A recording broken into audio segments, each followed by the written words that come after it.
AEW Creative pitches for Dolph Ziggler have been revealed, plus a title match has been added to ROH Final Battle, and has a WWE Champion been written off at the NXT Tapings? Spoilers ahead. It's all in the Cultaholic Wrestling News right now. Not spoilers now, we'll give you a fair warning, promise. Let's talk about this influx of talent, the ex-WWE talent that are now arriving on the indie scene. We've seen the former Maximum Male models hit the scene. They're going to be part of GCW and Effie's Big Gay Brunch coming up, which is exciting. I think Dollar's just been announced for GCW. Brilliant. And there's numerous other ones that are finally getting out of that non-compete. Dolph Ziggler's one that's been connected to AEW for quite some time. Very much so. A lot of people speculating that it might happen, obviously. His bro's there as well. We've got an update from Wrestle Purists regarding this. According to sources in AEW, many within the company have been pushing for the signing of Nick Nemeth, formerly known as Dolph Ziggler, of course, and there have been multiple creative pitches made for him. Already talking about creative for Dolph Ziggler, one of the pitches included him being one of CJ Perry's clients. I think that would work. Yeah, they are previous in another universe. Are you at risk of then CJ Perry's deal just becoming like ex-WWE people? I don't want to see that partnership personally. They do have previous, they do, but it wasn't especially great previous. No, I mean, it's funny how you get some people who you think like they're both sort of dynamic, charismatic people, and it's a bit like when you put two batteries together on the plus side. Yeah, and I mean, a lot of the creative was just crap, wasn't it? Obviously, there is the small matter of crap creative. I think he'll end up there for sure. Yeah, and I think he's a very much an AEW type guy. Yeah, for sure. And I actually think that despite everything that he's done within his WWE career, he still feels like he's got a lot to prove, because they really did sort of, well, they barely used him, did they, for the last few years? And he's a former world champion. He did almost everything there is to do, but I imagine there's a few bucket list bits that Dolph Ziggler would quite like to tick off. Yeah, he's here to show the world. That's good. I preferred Iron Perfection. Whoa, that's a good shout. What if you'll get new theme music now? I guess he'll have to, because it's all WWE. Get on the phone to some of his favourite bands, get him some new music maybe. ROH Final Battle is tomorrow night. We've had a title match added, haven't we? We certainly do. As announced on AEW Dynamite last night, the AAA Mega Championship will be on the line this Friday. El Hijo del Vikingo. I believe Vikingo is what you use to really get through the pipes in your loo if you want to clean it out. New Vikingo from JML. Will be defending the title against Black Taurus at Final Battle. That won't clean your toilet. I'm buzzing that Vikingo is back on the scene. There was a bit of an injury scare in September. He's unreal.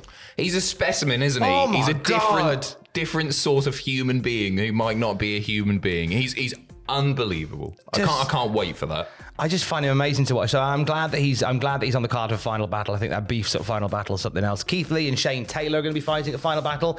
Former tag team colliding. I Quit match between Ethan Page and Tony Nese. Excited. Yeah, I think we talked about this. I think this might be an opportunity for Tony Nese and Ethan Page to steal it. Again, two people, something to prove. And I think they're going to go out there, and with the I Quit stipulation, I think they'll do something special there. I think so. FTR and Mark Briscoe are facing the Blackpool Combat Club combo of John Moxley, Claudio Castagnoli, and Bryan Danielson. There was some concern in the very vague way that Bryan said 3 members of the BCC will be at Final Battle E.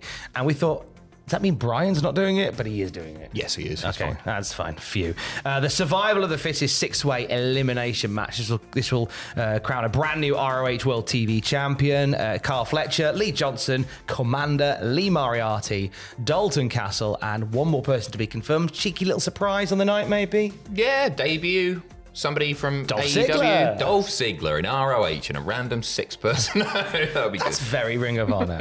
That'll be good. And then the Women's World Championship takes centre stage in the main event, as it should. Athena against Billy Starks. Cannot wait. That's a really good card, actually. Yeah. It's a really good card. I'm looking forward to it. They have this habit of, when the build hasn't been especially long and useful, the pay-per-views are blowing them out of the water every time. I think that's just a Tony Khan thing generally, even when the build hasn't been there. And AEW obviously have a habit of announcing matches very, very close to the pay-per-views, and the build hasn't always been there. But some of my favourite AEW pay-per-views as well have been ones where I haven't been that hyped for it, and then you come out the other end, and it's like, well, they pulled it out of the bag again. They really do a good job of that.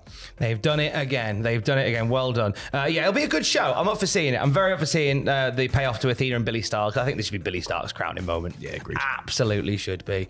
If you've been playing Baldur's Gate 3, or if you've been pumped for the GTA 6 trailer and you're thinking about playing GTA 5 again, put them all away. Get Fight Forever back out, because new DLC has dropped, Mother. That's right. Yeah, Mother. They've added a new... Wake up, Mother! New DLC. Beat the Elite mode has been added. From AEW Games Twitter, they say, in the new highly competitive Beat the Elite gameplay mode, Fight Forever players will face 10 random AEW talents. The last match will always be against a wrestler from the Elite. Win all 10 matches and you will be rewarded with in-game cosmetic items. Tom, have you been playing lately? No, but I can't wait to log on later, pin Kenny Omega, and win a hat. That sounds fun. That sounds fun enough. Yeah, the game is fine. It's just, there could have been more. I mean, and it might still be more, but they made a bit of a misstep for me in the way, good news, guys, Tony Storm's now playable. It's, oh, great, I love Timeless Tony. Oh, it's Tony Storm from a year ago. Yeah.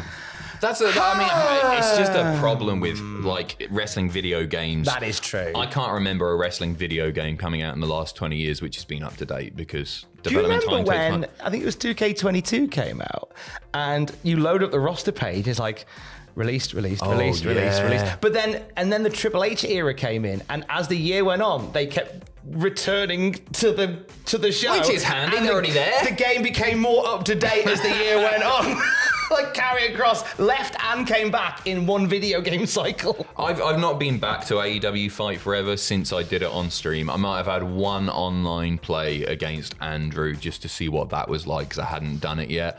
I'm really concerned about if the plan is to still just update this game and make it better and better and better, they've got a long way to go to do that. Yeah. You say it's fine. I don't think it's a good game personally. Yeah. I'm really, really unimpressed by it, considering that Shania Twain. Okay, so you're M. Dickey. That don't impress me. I guess it's fine for a bit of a dick around, and it might be more fun if it's multiplayer, and I haven't really had a chance to do much of that in person. But it didn't. It's not worth the 50 odd quid price tag when it came out. Fortunately, it's not 50 odd quid anymore. So if you want to get it, I think you get it for about 25 now. And it might be good. Maybe they've updated it, and I've not seen enough of that. Merry Christmas if you're getting it on Christmas Day. You lucky thing. Right, now we're going to give you some NXT spoilers. So they taped 2 weeks of NXT after NXT on Tuesday. So if you don't want it spoiled, basically they're all in the can up until 2024. Happy New Year, lads. So we're going to tell you one particular thing that happened from the tapings. If you don't want to hear them, here's a good time to hop off and go check out WWE's Golden Age, Part 1 and 2, actually. Get ready for Part 3 on Sunday. Go do that now. Stay safe and love you. Bye. Still here. Right, okay. So, what's the crack with Ilya Dragunov, Adam? Ilya Dragunov comes out for a promo on one of these tapings. He's interrupted by SmackDown's Ridge Holland. Ridge says he's back in NXT for redemption, wants to earn an NXT title match. Dragunov tells him he can have one straight away, so the match is signed for the main event. PW Insider have done a bit of a write-up on the match itself, saying Ridge Holland versus Ilya Dragunov in a non-title match goes to a no contest when the referee stops the match after Ilya Dragunov suffers an injury during the match. When Ridge tried to counter a submission by Ilya, Ridge gets Ilya in a front face lock for a suplex, but gets Ilya up and drops him on his head. The medical staff and officials came out to check on Dragunov. They call for a stretcher. Ilya put in a neck brace, stretchered out. Ridge shows concerned over what happened, really playing it properly serious in the match, and the referees talk to Ridge. So you might have seen the images floating about, lots and lots of tweets, social media bits with Ilya, and it looked really, really serious. However, since that's happened, it's been updated, and apparently it is an angle. This is an angle? Yeah. Based on, Ridge Holland, things happen in wrestling and accidents happen. Obviously, Ridge Holland gave Big E the suplex that broke Big E's neck. Elton Prince as well. And Ridge got a lot of aggro online for all of that, and in the sense, because things happen in wrestling, and I could see him getting it last night. And it's a curious one, why you would play on Something that I would imagine did a lot of mental harm to Ridge to be tarred with. I agree. I think they put him in a really uncomfortable position, and actually, I don't think he's an unsafe worker. I think mistakes happen. Yeah. And yeah, I feel really, really sorry for him. If this is indeed an angle, and it looks like that's the case at the moment, I think that's I think it's a bit of a nasty thing to do. I hope that doesn't become his gimmick, because they're sort of. That's weird. It's horrible, isn't it? That's not fun to watch. That's not entertaining, is it? No, it's a weird. Well, we're going to see how it plays up now. At time of recording, Ilya Dragunov set to defend the NXT title against Trick Williams at New Year's Evil early next year. And as far as we know, that match is still going ahead. Whether or not this plays into it and maybe leads to us seeing Trick Willie as the champ in the new year. I'm up for Trick Willie as the champ, but at the same time, I wanted Ilya to have a bit of a longer reign. It seems like.